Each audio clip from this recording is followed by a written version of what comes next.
So while we're getting set up here, my name is Erika Wagner. I'm the Business Development Manager at Blue Origin. And what I wanted to do today was sort of set the stage for some of the conversations about what's going on in the commercial world and how that's tying into the research world, the science world, and how they intersect in some interesting ways. I'm going to talk a little bit about the motivation of why people are interested in this, particularly in the microgravity side of what's going on in space right now. And then we'll dive a little bit into what's going on at Blue Origin with our New Shepard and New Glenn systems. Okay, so Mark, we need your dongle. Yeah, it's mini HDMI. You can't use the HDMI because I'm pulling the VGA for the stream. You've got to use the VGA.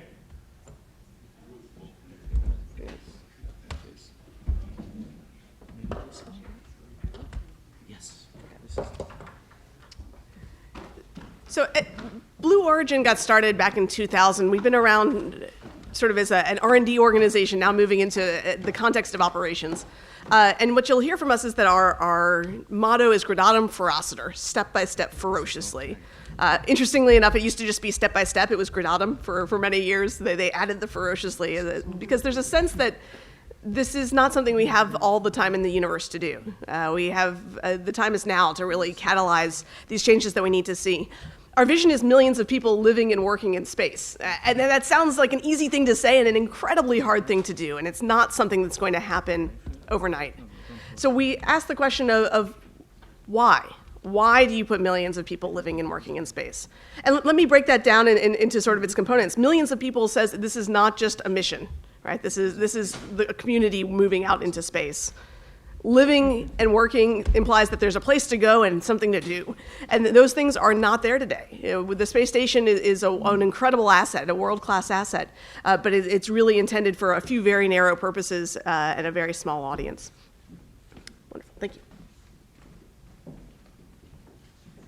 So we're trying to lay down the base layer of what it takes to continue to move this out into the solar system for larger and larger visions.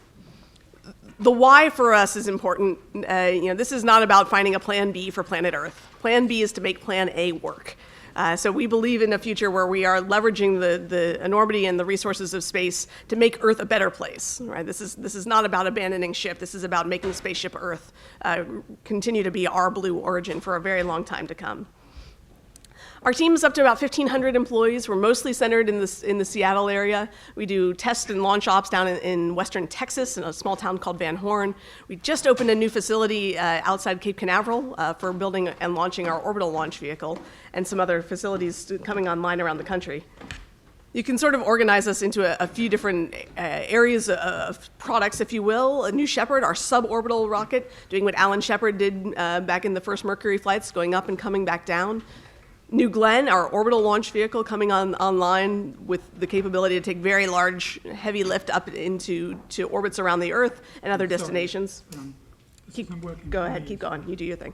Our engines programs, the BE3 and BE4, building new generation engine technologies to power not only our rockets but others. And then I'll talk just a little bit about our advanced development programs.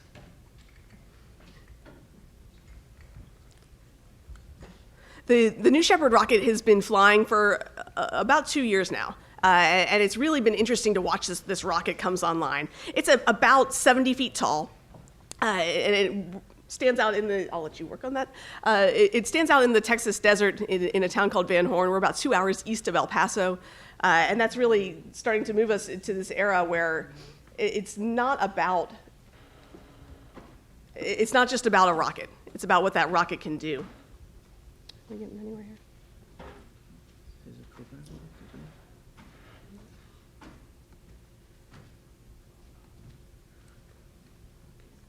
I hope the rest of you speakers realise this is why you should be loading your slides into Mark's laptop rather than trying to plug in your own.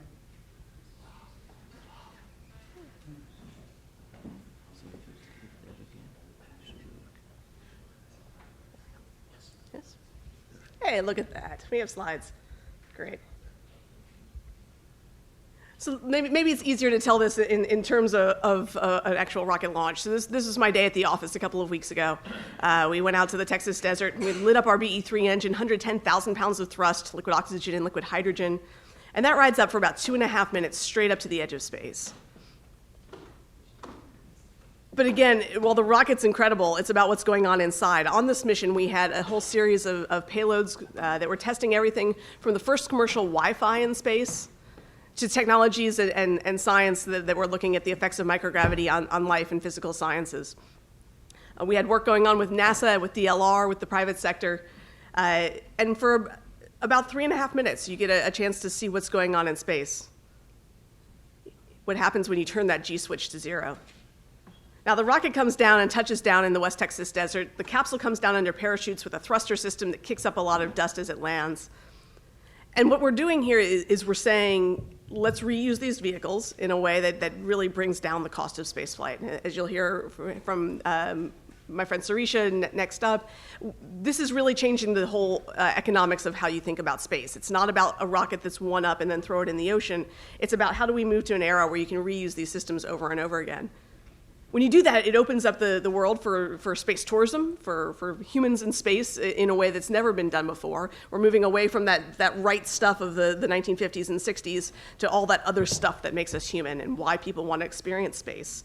The largest windows in spaceflight history here, 6 seats. They're all window seats and aisle seats, your choice. But really an incredible way, we think, to experience the space environment. But this is a conference about research, and these are the kinds of R&D that we see coming onto our vehicle already. We've done a whole series of payload flights. We're coming up on our 6th. And we see everything from basic and applied microgravity sciences in the life sciences, physical sciences, physiochemistry, education and public outreach. Literally for less than half the price of new football uniforms, a school can have a space program. So all you students out there, I'd love to talk to you after this talk. And we're starting to see a wide range of other applications that are taking advantage of this rapid access to space, these lowering costs, and these opening doors. Some of the, just to sort of turn the corner now into some of the kinds of applications that we're seeing and why I think it might be important for this particular conference. Now, a flame on Earth is dragged upwards by the lighter, hotter elements that are being formed during combustion, pulling up that flame, dragging in cold oxygen at the base, right? That's why we get that birthday candle look. The flame on the right here is what happens in space, and it's because it's a diffusion-limited flame. This is a small ball of fire. And what you see as work is going on is this is interesting not only because it's fascinating to watch, but because it's a simpler system to model. We can take flames that we see in transients like this when we ignite an engine and make them last in space, model them in space, see the physiochemical processes that are going on inside them. And it turns out that this is really useful if you want to make new kinds of engines, make cleaner burning fuels. On the left here, you see a great video from Don Pettit's Saturday Morning Science series. This is an Alka-Seltzer tablet in a bubble of water. What we see here is that we don't see two-phase flow separation. You know, bubbles don't rise. Heavy stuff doesn't sink. So you get this very different flow regime. And it turns out that allows us to take a look at the way that fluids natively work. So this is what's going on as you come down to the point of a critical wetting angle, is that you get capillary forces dominating in this system. Fluid wants to go to that edge. And this is interesting if you want to study the way that we develop microfluidic devices for global health diagnostics here on the ground. If you want to think about the way of managing fuel and fuel tanks in space, if you wanted to start to think about the way that fluids flow through inkjet printers. So everything from the very basic science to the deeply applied. It also turns out to be the best way to make a demi-tasse for sipping espresso in the cupola on ISS. Let's see if I can get this to play. So this is Richard Garriott on his private spaceflight mission up to the International Space Station, doing some work for students, again, showing the way that inhomogeneous liquids can separate out. Think of this like oil and vinegar in your salad dressing, or oil and water. We don't get separation out by layers. We get these interesting distributions and colloids.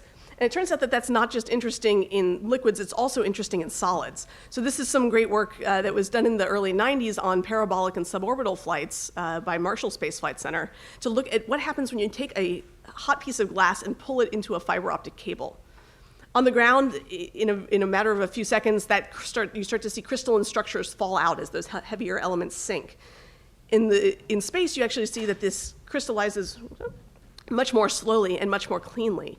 So companies like Made in Space are now up on the International Space Station pulling fiber optic cables that are orders of magnitude cleaner, higher quality than we can get on the ground. That starts to feed into medical lasers, into communications technologies. We're seeing that the fundamental science that we learn on these systems has real commercial applications.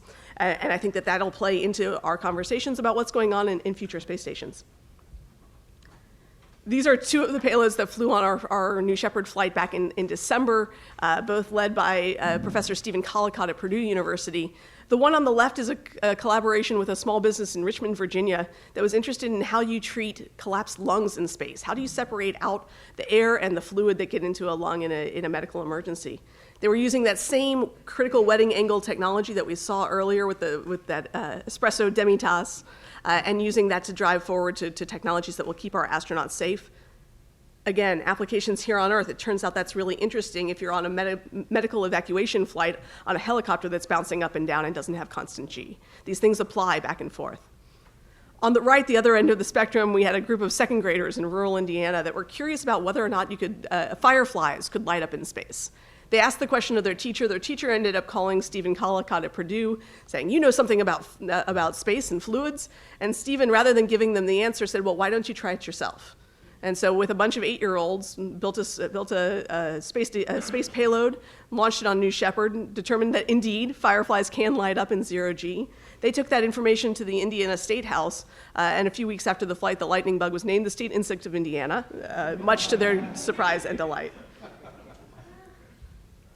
We're also starting to look at what happens when you take payloads not just inside that crew capsule where it's a shirt sleeve environment, but outside into the harsh vacuum environments of space. When you have access to hard vacuum, atomic oxygen, all those things that make space space. Very good for technology development. Also really interesting for atmospheric science. It turns out that suborbital vehicles like ours are flying in a region far above where balloons can fly, but far below where satellites can orbit. So you're in this range that they call the ignorosphere. It happens that the ignorosphere, that upper atmospheric region, is where space weather and Earth weather collide. And it's very interesting in models of climate change, in models of the aurora, in models of the way that communications work with the atmosphere. So that's New Shepard. Coming up next is New Glenn. New Shepard named after Alan Shepard, the first American in suborbital flight. New Glenn named after John Glenn, the first American in orbital flight. New Armstrong we're not talking about yet. But New Glenn is really a huge, heavy lift class rocket. Right? This is really taking us a step forward because you get economies of scale at large launch that you just can't get in smaller vehicles. 45 metric tons to low Earth orbit. For me, the most exciting thing here, particularly from the perspective of science, is that fairing. That piece at the top of the rocket that encapsulates whatever you're launching is 7 meters across. Traditional launch vehicles are between 3 and 5 meters. That means you don't have to fold up your satellite like an origami crane, right? It means you can stretch out and have longer baselines for your observations. You can co-package a bunch of satellites together in a way that's not possible on a traditional launch vehicle. You can start to launch bigger things. And there's some really interesting questions about what that enables in the scientific world. And we're taking what we learned in New Shepard and we're applying it directly here. For us, New Shepard, as much as it is a commercial product and an opportunity to open up the doors of space wider and wider, it's also an important test bed for us. So we've been taking those technologies that we've been learning about rocket engines, about landing, about operations, and we're applying them directly to New Glenn, which is scheduled for first launch around the end of 2020 or so. You see a lot of the same systems on New Shepard being applied here in new ways, but much larger. Each of those fins that's twisting at the top of the vehicle is about the same size as the wing of an F-16. Right, this is a big rocket. We've moved from liquid hydrogen to liquefied natural gas as our first stage propellants here. You get a great blue flame, which we love, blue origin. Those BE-4 engines, instead of 110,000 pounds of thrust, are each 550,000 pounds, 3.8 million pounds of thrust that lifts you up to orbit. and then that re-entry technology bringing us back down. Now we have to find a new place to land. Just as you've started to see elsewhere in the industry, landing on an ocean-going platform gives us the best chance of bringing that down off the coast of Florida. Our boat, which we've purchased and are retrofitting now, is actually underway when the rocket lands. It makes for some interesting guidance, navigation, and control challenges, but a much more stable platform for landing on. But we got to get beyond PowerPoint slides and pretty CAD images. This is that BE4 engine that's now in test, doing some amazing hot fire out in the West Texas deserts. Again, 550,000 pounds of thrust sure makes a lot of noise. If you ever happen to be driving down Highway 54 in western Texas in the middle of the night and are wondering what you're hearing, that's probably us. And then our new facility just opening up in Cape Canaveral. This is a video from just a few weeks ago.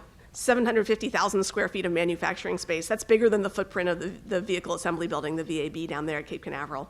And this is really designed for the very first time, really, to build the rockets at Cape Canaveral that are going to launch there. Because we are so big at 7 meters across that we have to build that rocket locally, transport it down the road, and launch there. It makes for some really fantastic opportunities. The next horizon for us is lunar. We're really passionate about the moon and what opportunities are there, and not just for flags and footprints, but to go to stay, to do science, to do technology development, to have a commercial ecosystem. Our Blue Moon lunar lander can land up to 5 metric tons on the lunar surface, and we're working together with NASA to start to flesh out those plans for what is most valuable to put up there, but also interested in hearing from all of you what your visions are. What would you put on the moon if we gave you a chance? What does that look like? What is the value that creates for the science community and for the rest of us to go and stay there?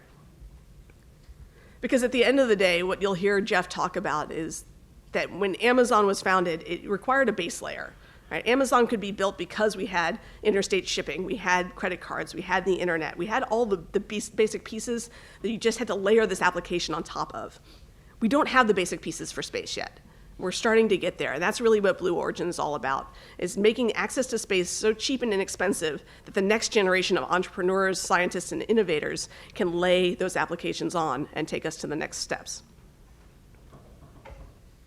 With that, I'll look to our organizers. Do we have time for questions, or are we going to take those on the panel? I think we have a couple of minutes. Okay.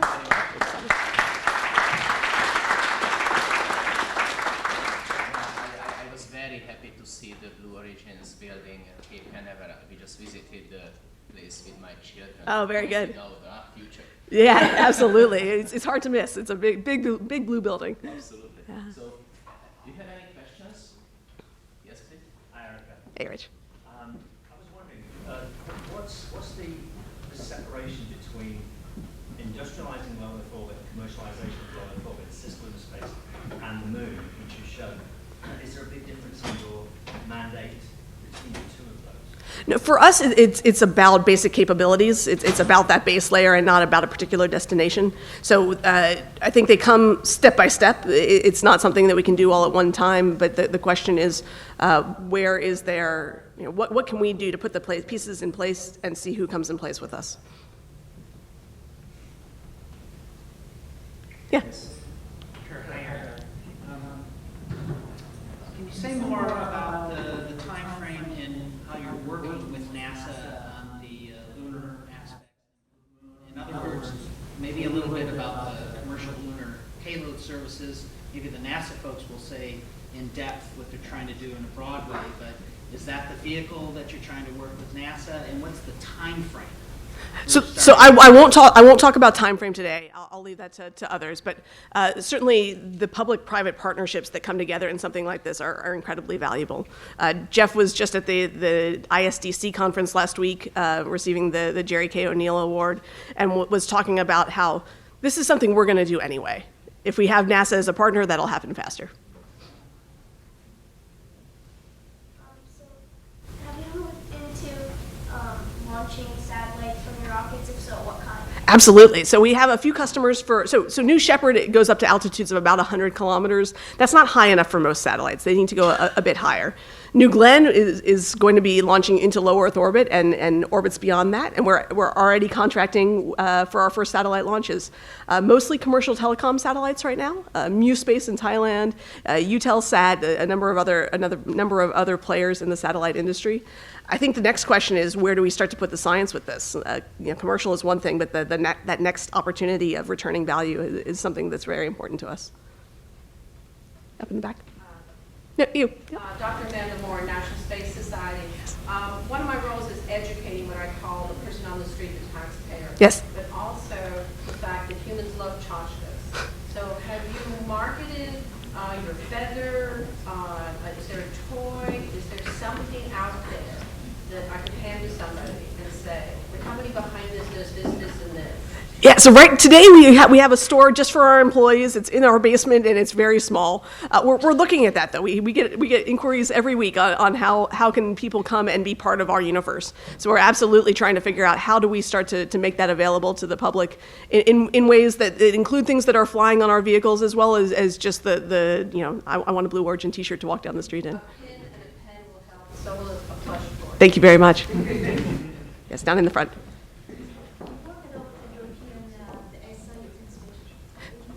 So yeah, absolutely. So with a lot of interesting conversations going on about the lunar village and what's happening there. Working with DLR for suborbital payloads.